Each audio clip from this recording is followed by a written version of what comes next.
Okay, welcome back. Let's do this. So today we're going to do a brief exercise just to help get our fingers soloing better, riffing better, and just increasing our dexterity. So it's simple. Use a pick or use your thumb, whichever you prefer. So take that pick, and what we're going to do is we're going to play on the top string, and all we're going to do is, so we're putting one finger for each fret, so index on first, middle on second, ring on third, and pinky on fourth. And then we're going to move it. So we're going to play open, 1, 2, 3, 4. And what you should do with the right hand is alternate. So down, up, down, up, down, up. Okay? And then we're going to shift this by one fret and begin with the index. So here, and continue. Just like that, okay? So that's how it's going to go. Let's give it a try, and let's try to go all the way up the neck. So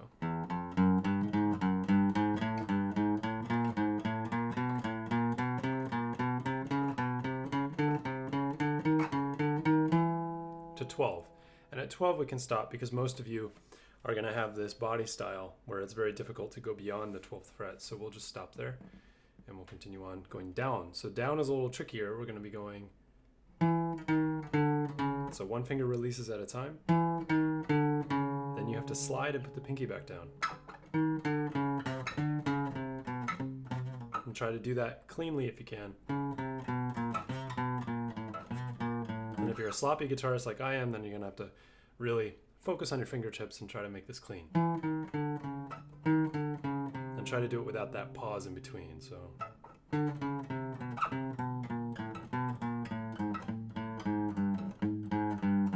notice I'm hitting the same note twice because my ring finger was just a little bit too far over. So I got to make sure that that ring finger is correct and each finger is in its own fret position. Oh God, I got to do it again, right? Do it until it's clean. Nope. Almost, right? And try not to get frustrated because it will happen when you're trying to get your body to do something that maybe hasn't done in a long time or ever before.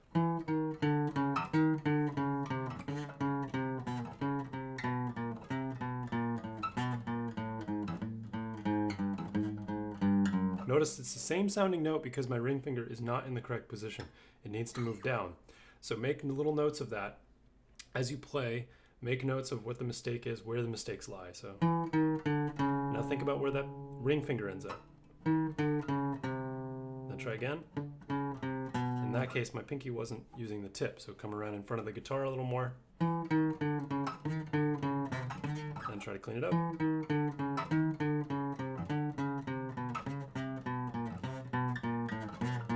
And I'm still getting buzzing, so I'm going to really focus.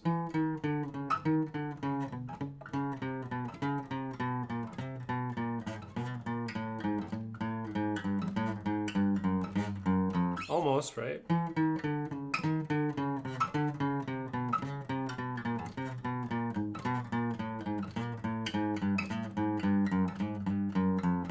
Almost perfect. But that's the kind of practice you want to get yourself into. And when you start getting frustrated, relax and remind yourself that it doesn't really matter. All the failure is success. Again, all the failure is success. So it's a great warm-up. You can do it on all strings, and that will give you a sense of how thick each string is because they're very different, and that will obviously change how your pressure works. So on the highest string, the E string down at the bottom, first of all, you need to turn your hand a little bit more because you're no longer at the top. So, okay. And you don't require as much pressure for this.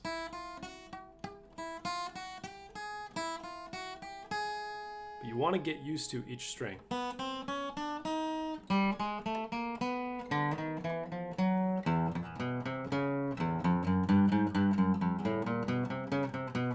And when you really want to challenge yourself, you can go not just up one string, but you can go one string and then go down to the next one, next one, next one.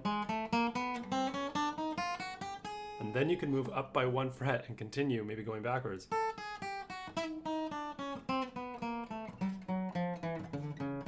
Try to fix that first note. still hear that little buzz, that little buzz? Fix it. More fingertip. Still hearing it? More fingertip. And that's much better, right? So use the fingertip, focus your mind, your actual brain power on sending the electrical signal directly to the fingertip. You want to zap your guitar with the fingertips. If you're focusing too much on the hand overall, like maybe the thicker part of your finger or your fingertip, really try to make it a pinpoint, like imagine a little ball was stuck into your fingertip, and that's the ball that you want to focus on. It's that little point particle that you want putting the force down onto the string, okay?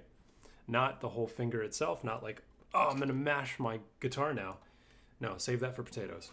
Okay, so that's your warm-up. Do that anywhere you want. It doesn't really matter to me. As long as you're getting your fingers ready to go and you're getting dexterity out of it. Okay, so that is warm-up for part 1. And now we're going to move on to the next segment, which I'm excited about. I've made a master graphic for you. So brief pause here and we will start back up with the master graphic in hand. Okay, welcome back. So now we're going to dive into the master graphic portion. So I made this graphic for us, and it has some stuff on it, and I'm going to go down piece by piece, window by window, and talk about them. So on the top left, you'll see string intervals. I'm going to talk about the naturally occurring intervals on the guitar, so the standard tuning intervals. For example, from the E to the A string, from the E to the D string, E to the G string, and B, and so on. And I'll break those down for you. Then I'll get into the chord qualities, so talking about that bar shape and how to arrange your fingers to go easily and quickly from major to minor or to diminished and augmented. This might be your first experience with the diminished or the augmented chords, and that's good. It's good to know these chords. We don't use them very often, but I think we should. Seventh chords, same thing. I'm going to talk about the bar position and how you can arrange your fingers to achieve all 6 variations of the 7th chords. So that's major, major 7, minor, minor 7, dominant 7, minor, major 7, which is the most unusual, half diminished 7, and the fully diminished 7th chord. Then we're going to talk about the caged positions, also in the bar form. So we're going to talk about how you can take one shape, whether it's C, A, G, E, or D, and move it up and down the fretboard along the neck and play the exact same thing. 5 different positions, same exact chord. And lastly, we're just going to talk about some terms. Actually, let's just start with the terms. So let's bleed right into that. Quick recap, a root. So when I say the root, I'm not talking about trees, I'm not talking about plants, much to the chagrin of you herbologists. I'm talking about the primary note of a chord or a scale. So every time, in fact, let me go back over here. Let me kill the camera for you. So a root note is the primary note of the chord or of the scale. Let's take, for example, a C major scale. Well, C is the name, major is the quality, and the rest of it kind of falls into place. So we go root note C, and we build upon that. Next, a note. What the heck is a note? Well, it's just a single tone. A chord is more than one tone. And now on to some more interesting words, some new stuff to prepare you for the next class. Accelerando is when you move faster. Who would have thought? Accelerate. Ritardando is when you play slower. Crescendo is when you play louder to some kind of emotional apex moment, the zenith. And decrescendo is when you bring it from the high volume, high dynamic to low, so quieter. And lastly, I'm going to talk about attack. So attack is how your right hand strikes the strings. So whenever you focus on dynamics, you're probably going to focus on the attack on the strings, meaning how hard you're hitting. Okay, so that's the terms. And now let's get into string intervals. Starting with that top string. So the top string, as you know, is E. And we're going to call that the root. So again, the root is the primary note of the chord or the scale. We're going to take the E note, the top string. And what we want to do is familiarize ourselves with the distances between each string. So we're going to hop from the E string down to the A string. talk about what that interval is called. It's really important to understand and remember what that distance is. It helps you later on. That distance is called a perfect fourth. If you want to write that as 4, P4, perfect 4, I don't care. You pick the 4 that you like. But that distance is a perfect fourth, going up in pitch. Same thing applies from the A to the D string. Now there's one special string in there where this doesn't work, and you might recall which one it is. But let's go back to that E string. Let's say we want to jump from the E string down to the D string. So from this guy down to this guy. What is that distance? It's going to be different than E to A. E to D is called a 7.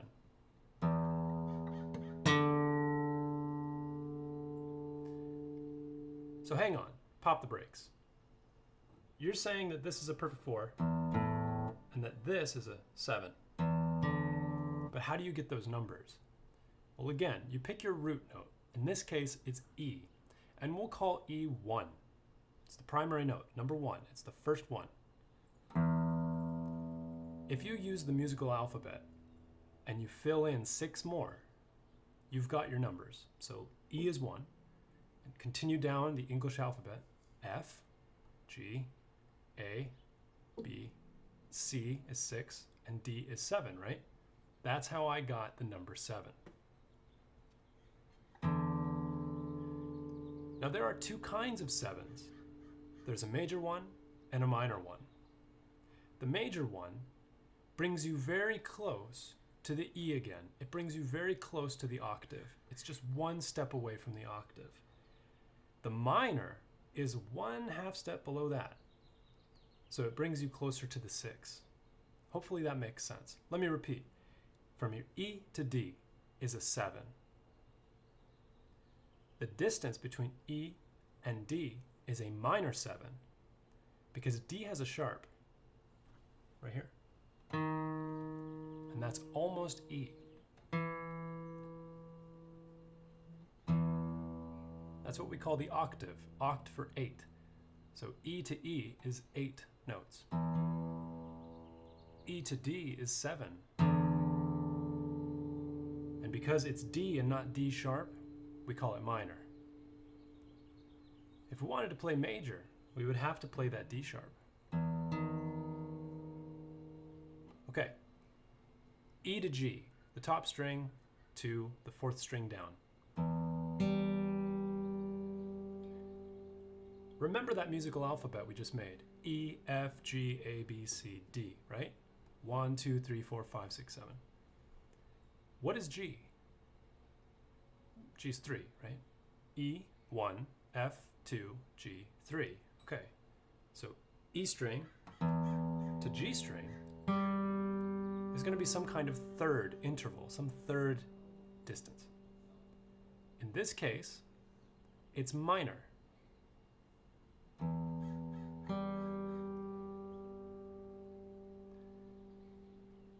G has G sharp. If I played G sharp instead, that would be what we call major third. But note, they're both, no pun intended, some kind of G. When you hear E to G sharp, which would be major, what I hear is 3 blind mice. So, 3 blind mice, 3 blind mice is what I hear. But the minor is like a, 3 deaf, dumb, and blind mice. So it's a little sadder. Okay, so E to G, minor third. And the last one we really need to learn is E to B.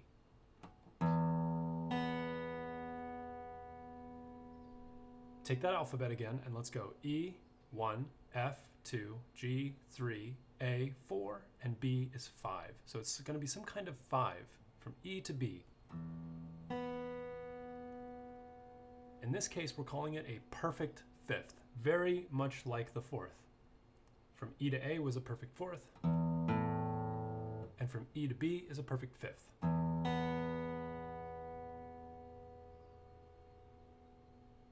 I believe the reason why they use the words perfect or major is to signify some kind of harmonic balance. So perfect just means it's harmonious, it's natural sounding, it seems to work well when played at the same time.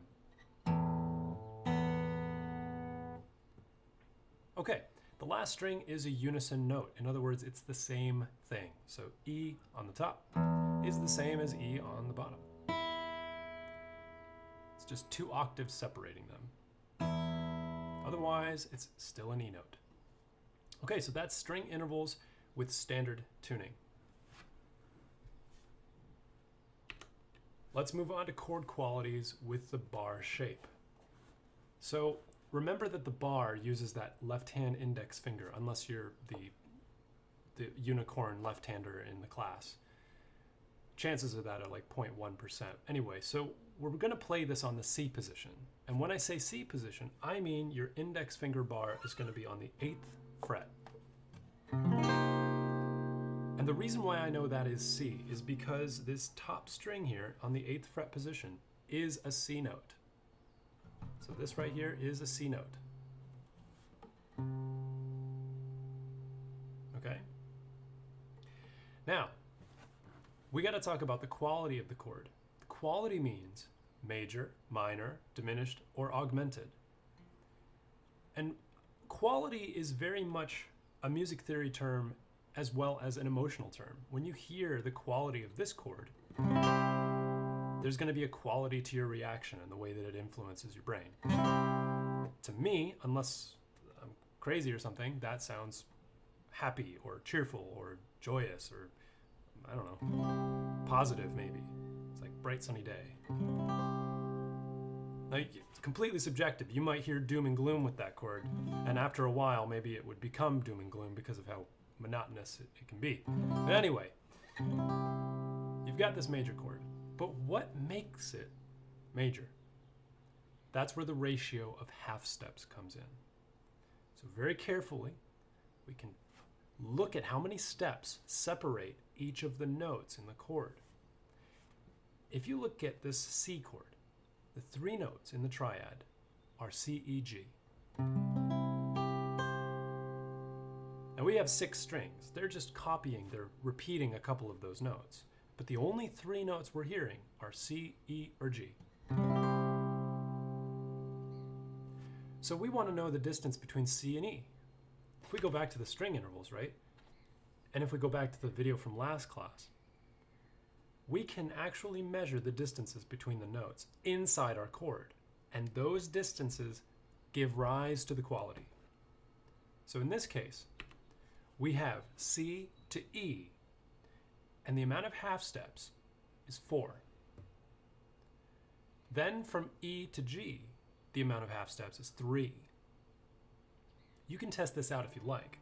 So on this C position here, the 8th fret of the E string, you can walk your way up through the frets until you get to the notes, and that way you know for sure. So let's just do it. Here's 8 with C, and we need to go 4 half steps to get to E, right? Let's just double check, make sure that's right.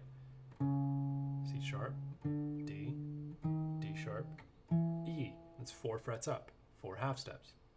1, 2, 3, 4.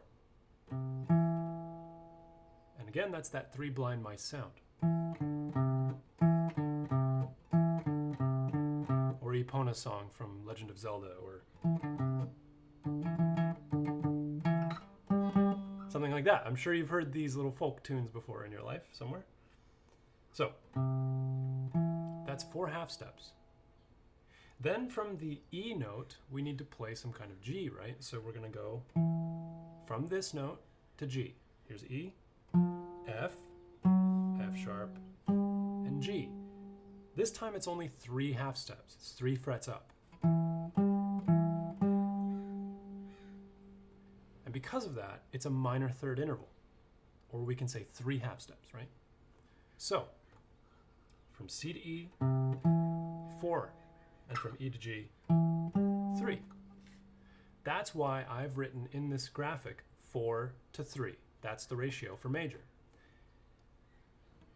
With minor, you're just inverting that ratio. So the first few notes are going to be 3 steps. So C to E would be 4. C to E flat would give us 3. And that's the sad blind mice, the deaf, dumb, and blind mice.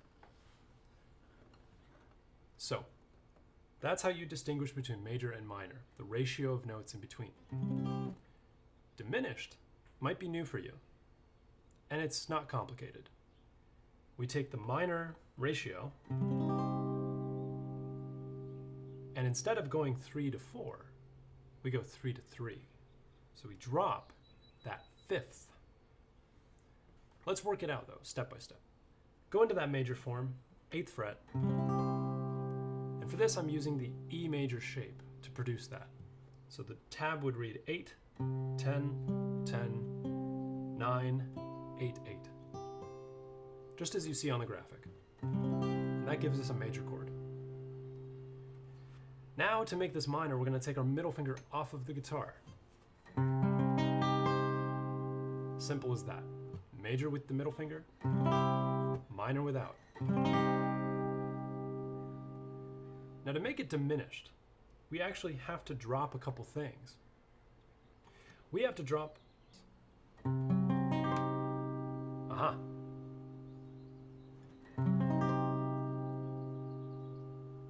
That's diminished. That's the sound of diminished. Augmented is where you lift the fifth. So for that, you can go back to your major chord shape. And all you're going to do is lift up you're going to invert these fingers. Ring finger goes there, pinky goes there. So let's play them in sequence. Major, minor, diminished, and augmented.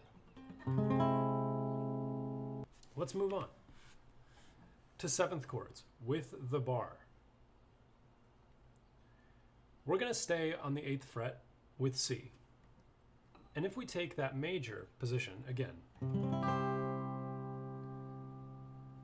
we're going to add the 7th note in the scale. If C is number 1, you can do the alphabet yourself and get to 7, right? It's going to be B.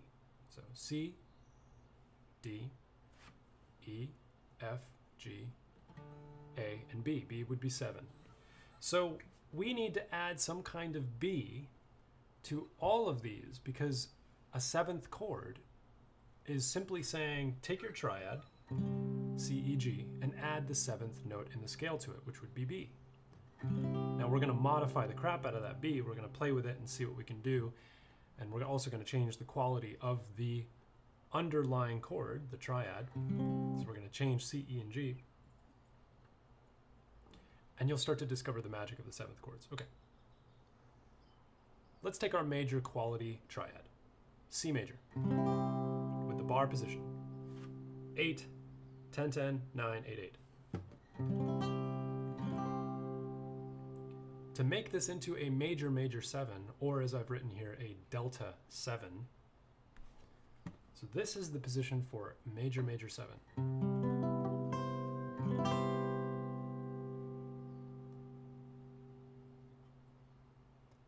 We call it major, major because we have a major triad underneath. So a C major, a major third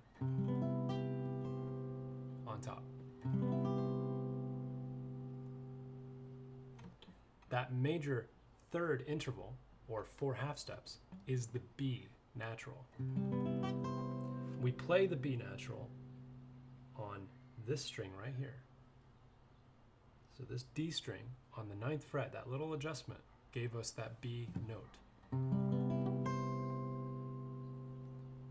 Okay, now let's do minor, minor. So take our C minor position, it's without your middle finger,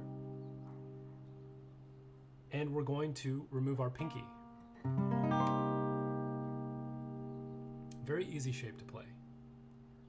Again, this is minor, minor.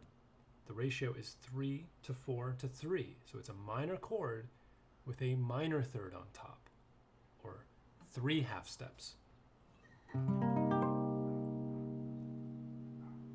Let's break that down a little more. In this case of C minor, we're actually playing C, E flat, and G. Now think about that G for a second. here's G. How many steps to B is that? Well, 1, 2, 3, 4. 4 steps to B. So that would be major third. 3 blind mice. To make that into minor, we needed to go 3 half steps up.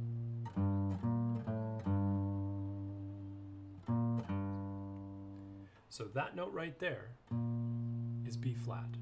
And that's what we're adding to this chord. So when we play the minor minor 7, we're playing C, E flat, G, and B flat on the top.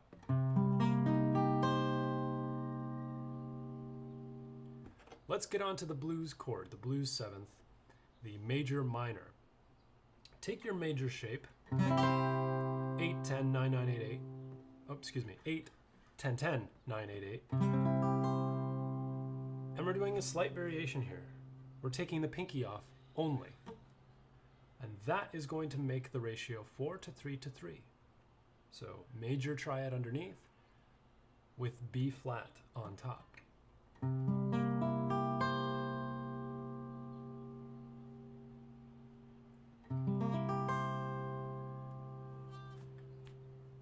So that's 8, 10, 8, 9, 8, 8. C, E, G, and B flat. Now for the most unusual, minor, major. This ratio is 3 to 4 to 4. So it's a minor chord with a 4 half step interval above that. So first let's take our minor shape here. And now we need to somehow add that B to the top. Well, remember that was right there. So this is what the shape looks like. 8, 10, 9, 8, 8, 8. It's like Transylvania. It's a very strange chord, right? So that's minor, major 7.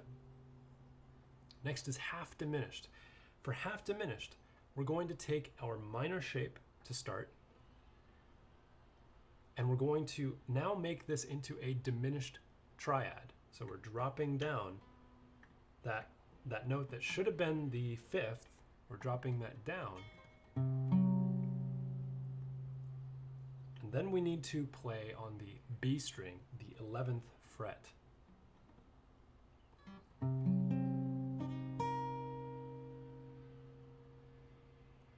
that's half diminished. For fully diminished, we're going to go 3 to 3 to 3. So that shape looks a lot like the minor shape, but we need to diminish it and drop down that B string.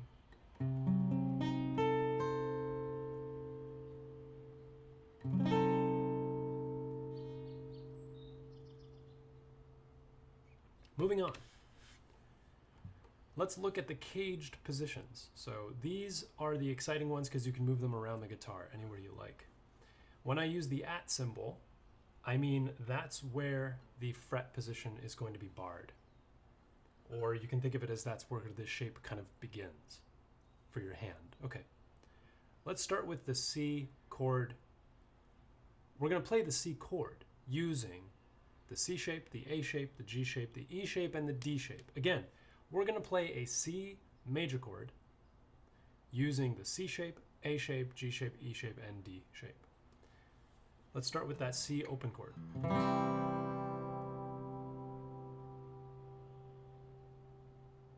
Okay, there's C because we're using the C shape and it's open. The tab would be 0, 3, 2, 0, 1, 0. Now we're going to play C major using the A shape.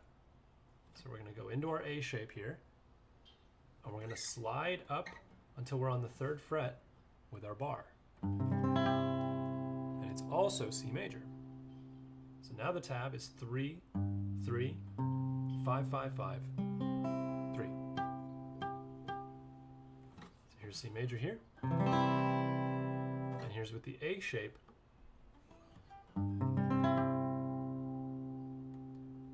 Now we're going to play C major using the G shape. So this is the G shape, right? But I'm going to play it with my bar ready to go. And I'm going to slide up until that bar is on the 5th fret. So That's also C major. First the C open, bar on 3 with the A shape, and 5th fret position with that G shape.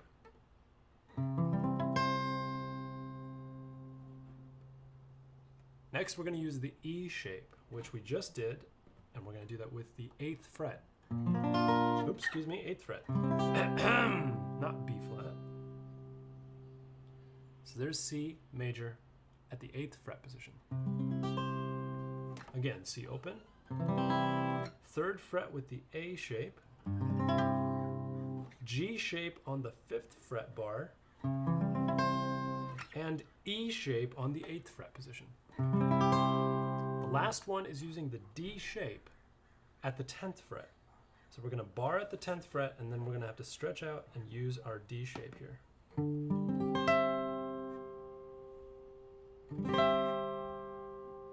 We don't really want to include that top string because that's not part of the chord, so we should skip that.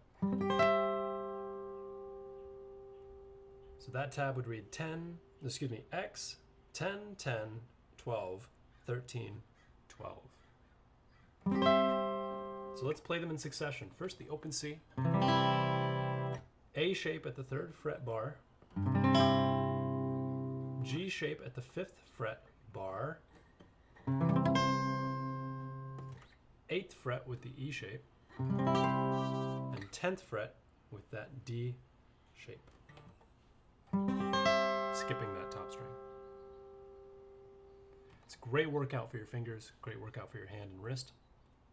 And when you get faster and faster, you can start playing all kinds of different chords using all of these shapes.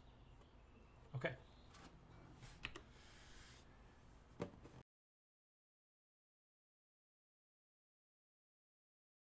Last thing is a bit of a review from last class, where we talked about inversions.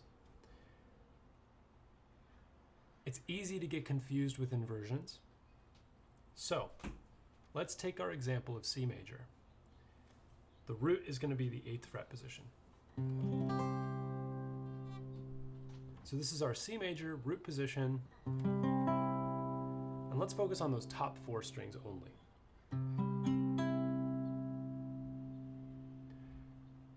The easiest way to make this first inversion, in other words, to move the E into the bass, is to rearrange the hand so that the pinky is playing on 12 and these fingers are playing on 10. Here's your inversion shape.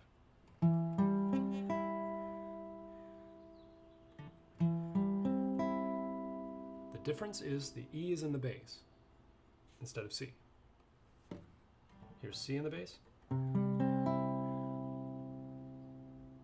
here's E in the bass. Now to get G in the bass, we're going to move. So we're going to move away from this, sliding up to the 15. So now it's going to go 12 here, then 14 and 15, 15, all the way up here.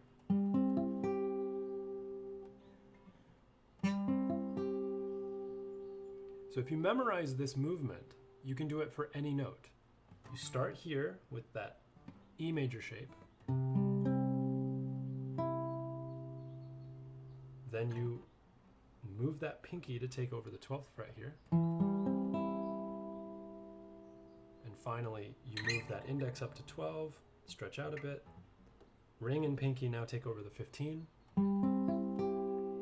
for second inversion. Where G is in the bass. That's G there. We can do it in a static position as well. So for this, let's take E major as our chord. So in the static position, we're playing E, G sharp, and B. To get first inversion, very similar to what we just did, we're going to rearrange our fingers and use our pinky, but not on the 3rd fret. We're going to use it on the 4th fret.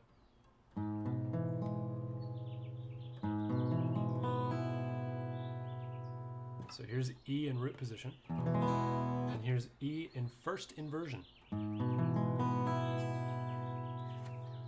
G sharp in the bass.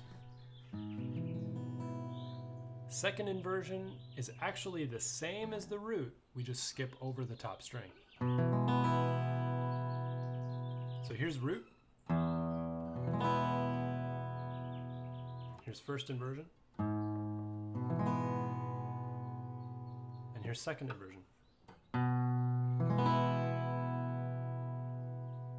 Let's look at an inversion with minor. So here's E minor, right?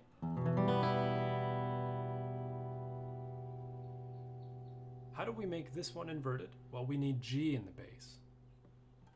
So our pinky takes over on the 3rd fret.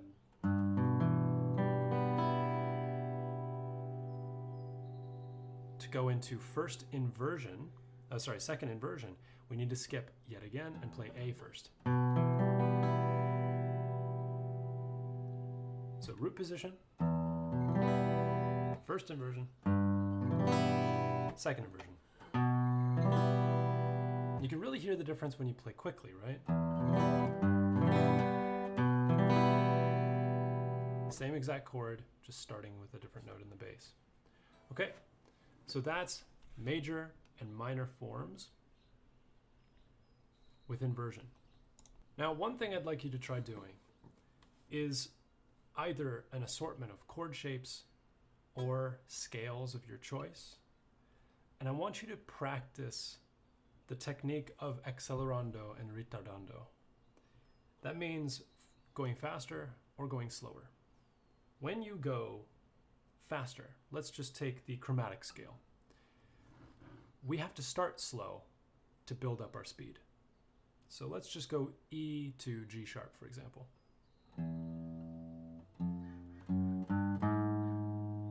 That's a good technique.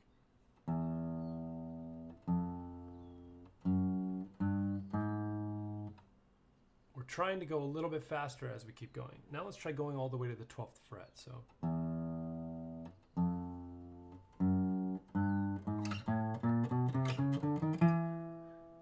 something like that. And what we can do is ritardando. So we start fast and slow down. It's a little trickier in the beginning.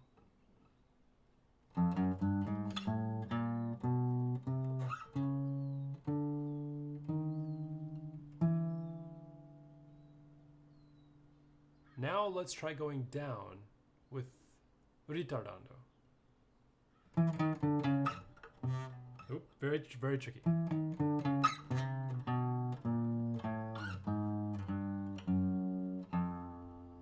Let's try that again.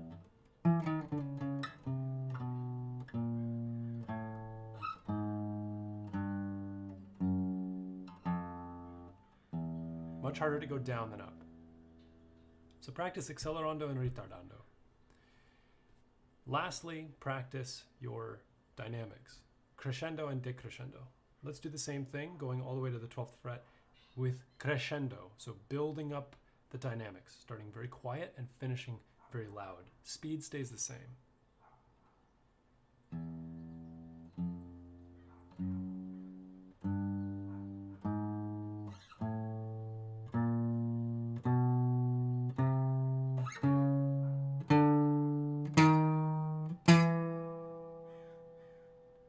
And decrescendo is dropping your volume as you go. So this will start very loud.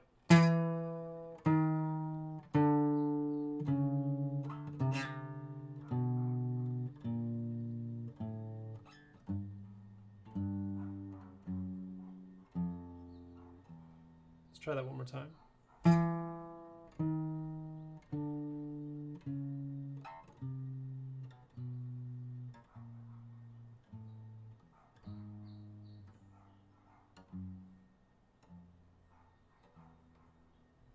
This is how you get the most emotional effect out of it. Practice this with the pick, without the pick, and play around with combining them. So for example, accelerando with crescendo. Pretty straightforward, right? Start slow and quiet. Start going faster and louder.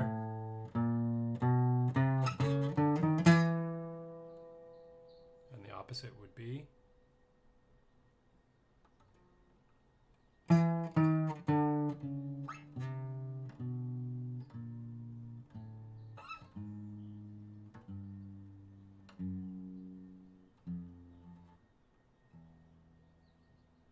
This is a great way to improve your soloing ability and to improve your phrasing. That's what we talk about with a lot of solo guitar, is phrasing. So how you decide where to start, finish, where you decide to create the moment of greatest tension or excitement, where you have the climax of the solo. Those decisions, well, those are called phrasing.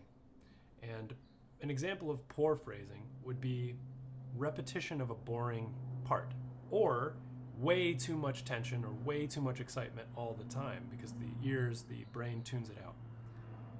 Practicing your accelerando, your ritardando, your crescendo and decrescendo will improve your phrasing subconsciously. Combine that with some other things you can practice, like the inversion states, right?